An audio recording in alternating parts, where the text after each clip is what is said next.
बात करेंगे। अस्सलाम वालेकुम एंड बहुत बहुत शुक्रिया। Thank you. वो बात जो शायद एक साल पहले नामुमकिन थी, आज मुमकिन बनकर पाकिस्तान की सियासत पे उभरी है और पाकिस्तान की हिस्ट्री इसको हमेशा याद रखेगी। और एक कलम से जरदारी साहब का नाम अब पाकिस्तान के 12वें सदर के तौर पर पाकिस्तान की हिस्ट्री की किताबों में आ चुका है। किस किस्म का सदर आप समझते हैं उनको होना चाहिए, वो होंगे और उनसे क्या तवक्कुआत है?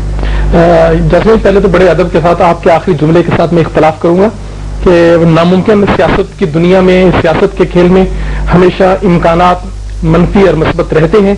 वहां कोई चीज अटल नहीं होती, कोई लिखा हुआ अटल नहीं होता। सियासत हर बदलते दिन के साथ, हर बदलते मौसम के साथ अपना रंग बदलती है।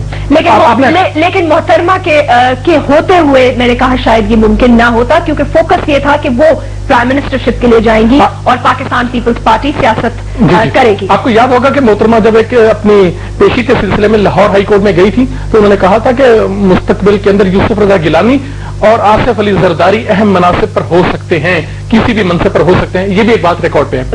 अगर आपकी दूसरी बात जो आपने इंपॉर्टेंट नुक्ता उठाया अपने इंट्रो में, जिसकी निशानदेही की मैं समझता हूं वो बहुत जरूरी है। कौम का हर फर्द उसी के बारे में जानना चाहता है और सोच रहा है कि हमारे चैलेंजेस क्या होंगे। इस वक्त सबसे बड़ा हमें खतरा जो है, हमारी जो सरहदें, जो अफगानिस्तान बॉर्डर है वो बिल्कुल गैर महफूज हो चुका है। कबायली इलाका जात में आग भड़क रही है। हमारे दो सूबे कबायली इलाका जात मजमूई तौर पे, बलूचिस्तान अमूमी तौर पे, इनमें आग लगी हुई है, फ्रस्ट्रेशन है, अपने ही लोग मारे जा रहे हैं, बैरूनी जारियत भी है, अंदरूनी सतह पे आप समझ देखनी है कि दहशतगर्दी भी है। हमारे अपने लोग भी सिराते मुस्तकीम से हट चुके हैं, भटक चुके हैं, दूसरों के आला कार बन के जो कुछ कर रहे हैं। एक तो चैलेंज सबसे बड़ा ये है अमन का। नहीं, दूसरे हमारे लोग कौन से भटक चुके हैं सिराते मुस्तकीम? सिर्फ वो हमारे अपने लोग हैं ना जो बहुत सारे अंदरूनी कार्रवाइयां कर रहे हैं। वो आप भी जानती हैं, आप जर्नलिस्ट हैं, सारा दिन दुनिया जहान के आप मीडिया को पढ़ती हैं, देखती हैं, कोई ऐसी बात नहीं है। आप एस्टैब्लिशमेंट की तरफ इशारा कर रहे हैं? एस्टैब्लिशमेंट तो नहीं, मैं कहूंगा कि वो कुछ गिरोह, वो मिलिटेंट्स, जो कुछ ऐसे तबकात ऐसे हैं जो बेलगाम हो चुके हैं, उनको भी संभालना बहरहाल हुकूमत वक्त की जिम्मेदारी होगी। क्यों हुकूमत वक्त की जो छतरी है वो जनाब आसिफ जरदारी साहब है। आसिफ जरदारी साहब ने जिस तरह आज हल्फ लिया और जिस तरीके से अपने अज़ाइम का इजहार किया और लोगों ने अज़म का इजहार किया। और दूसरा सबसे बड़ा मसला जिस वक्त जो हमारी कौम को दरपेश है वो रिस्क है। रिस्क को हम वसी मीनिंग के अंदर लेके जाएं, उस पर रोजगार भी हो सकता है। उसके हवाले से रोजगार से रेलेवेंट जितनी चीजें हैं, पावर शॉर्टेज है हमारे मुल्क के अंदर, बेरोजगारी हमारे मुल्क के अंदर है, तो बहुत सारी ये है। और इकोनॉमी आपकी बिल्कुल बेशक बहुत ज्यादा उसको इस वक्त मैं तो ये कहूंगी कि वॉर फुटिंग पे आपको अगर दो चैलेंजेस का सामना है तो वॉर ऑन टेरर पर और इकोनॉमी पर। जी बिल्कुल ऐसे ही। और जैसे दूसरी चीज ये है कि जिस तरह 27 दिसंबर का एक बहुत बड़ा सानहा हमारी तारीख में गुजरा है, खुदा ना करे कि पाकिस्तान में इस तरह का कभी कोई दूसरा सुनामी आए, इस तरह का दूसरा कोई हादसा हो, तो पाकिस्तान का जो इकोनॉमिक साइज है, जो पाकिस्तान की पूरी इक्तिसादियात है, इसके तकरीबन 140 बिलियन डॉलर के करीब है। हम दोबारा फिर संभल नहीं पाएंगे। इस वक्त बुनियादी जो जरूरत इस अमर की है कि हमारी सियासी क़यादत, सिर्फ जरदारी साहब नहीं, पूरी सियासी क़यादत, तमाम पार्टी शामिल हैं। ऐसे जर्नलिस्ट हम जब तज्जिया करते हैं, ना तो हम हुकूमत बनाने वाले हैं ना हुकूमत गिराने वाले, हम गैर जानबदार होकर बात करते हैं।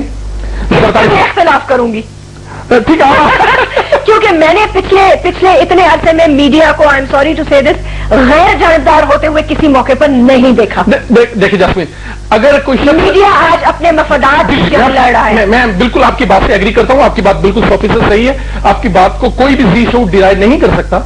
लेकिन मैं इसके बावजूद कहूंगा कि मीडिया के जो लोग हैं, जी शऊर लोग हैं, कम से कम उन्हें गैर जानबदार होना चाहिए। वो किसी पार्टी के, किसी जमात के, किसी नजरिए के स्पोक्समैन नहीं होने चाहिए। उनको वो आजादाना एक राय रखें। वो उन नजरियात की प्रोजेक्शन कर सकते हैं, उन नजरियात की प्रोजेक्शन कर सकते हैं। सही क्या है, गलत क्या है, ये दिखा सकते हैं, लेकिन ये बता नहीं सकते या ये कह नहीं सकते कि ये सही है या गलत है। करेक्ट? बिल्कुल सही। जैसे जुडिशरी की मूवमेंट जो चली, जिस तरह मीडिया ने भी उसमें बहुत साथ दिया, जो कुछ हुआ, सदर की इम्पीचमेंट के हवाले से, फॉर्मर सदर की बात करूं, जो भी पॉलिटिकल प्रोसेस या प्रोसीजर्स गुजरे, उस पर जो हमने तज्जिए आते हुए देखे, वो हमें बहुत सारी जगह वन साइडेड नजर आए। जी बिल्कुल, जास्मीन आपकी बात से इत्तफाक करूंगा, लेकिन एक इसका दूसरा पहलू भी है कि हमारे पास जो प्रिंट मीडिया है, इसकी तारीख तकरीबन 117 साल की है हमारे पास।